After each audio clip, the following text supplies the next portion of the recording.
আজকে আমরা শিখব ইংরেজির কোন বর্ণগুলো দিয়ে বাংলার বর্ণগুলো উচ্চারণ করব। যেমন এ থেকে বাংলায় অ হয়, এ থেকে আ হয়, এ থেকে এ হয়, আবার এ থেকে আকারও হয়, আবার একারও হয়। A I R O I থাকলে ওই হয় বা ঐকার হয়। এ ইউ থাকলে ঔ বা ঔকার হয়। এ এইচ দিলে বিসর্গ হবে। বি থেকে বাংলায় ব হবে। বিএইচ লিখলে ভ হবে। সি থাকলে ক বা চ হবে, আবার সিএইচ থাকলেও চ হবে। সি ডাবল এইচ থাকলে ছ হয়। ডি থেকে দ হয়, আবার ডি থেকে ডও হয়। ডি এর সঙ্গে এম যুক্ত করলে দয়ের সঙ্গে ম যুক্ত হয়, অর্থাৎ দয়ে ম ফলা হয়। ডাবল ডি এইচ থাকলে দয়ের সঙ্গে ধ যুক্ত হবে। ডি এর সঙ্গে এইচ দিলে ধ হয় বা ঢ হয়।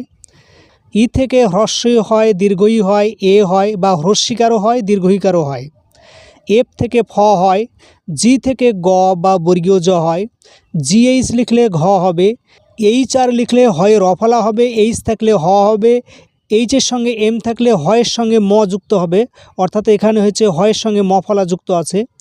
এইচের সঙ্গে এন লিখলে হবে হয়ের সঙ্গে দন্ত ন যুক্ত বা হয় দন্ত ন ফলা যুক্ত। আই থেকে হ্রস্বই হয়, আই থেকে দীর্ঘই হয়, হ্রস্বীকার হয়, দীর্ঘইকার হয়, অথবা আই উচ্চারণের ক্ষেত্রেও আই লাগে। আবার আমরা এখানে দেখলাম ই থেকে হ্রস্বই দীর্ঘই বা হ্রস্বীকার দীর্ঘিকার হয়। জে থেকে বর্গীয় জ হয় বা অন্তস্থ জ হয়। জে এন লিখলে বর্গীয় জ এর সঙ্গে ইউতে যুক্ত রয়েছে এখানে।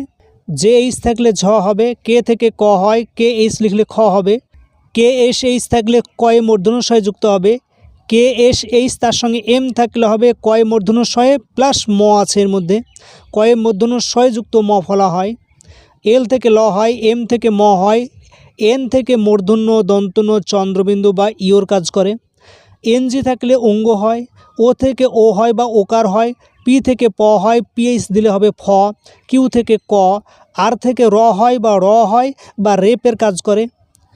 আর এইচ দিলে হবে ঢয় শূন্য র। এস থেকে দন্তস্ব, এস এইচ দিলে হবে তালব্যস্ব বা মূর্ধন্যস্ব। টি থেকে ত হয় বা টয়ের কাজ করে। টি এইচ থাকলে থ বা ঠ। ইউ থেকে হ্রস্ব বা দীর্ঘ বা হস্যকার বা দীর্ঘকার হবে। ভি থেকে ভ হবে। ডাব্লিউ থেকে ব হয় বা অয় উচ্চারণে ডাব্লিউ লাগে। এক্স থেকে বর্গীয় জ হয় বা কয় দন্ত শয়ে উচ্চারণটা হবে। ওয়াই থেকে অন্তস্থ জ হয়, অয় থেকে অন্তস্থ হয়, অয় আবার ইও উচ্চারণ লাগে। ওয়াই থেকে আবার জ ফলা হয়। জেড থেকে বর্গীয় জ হয়।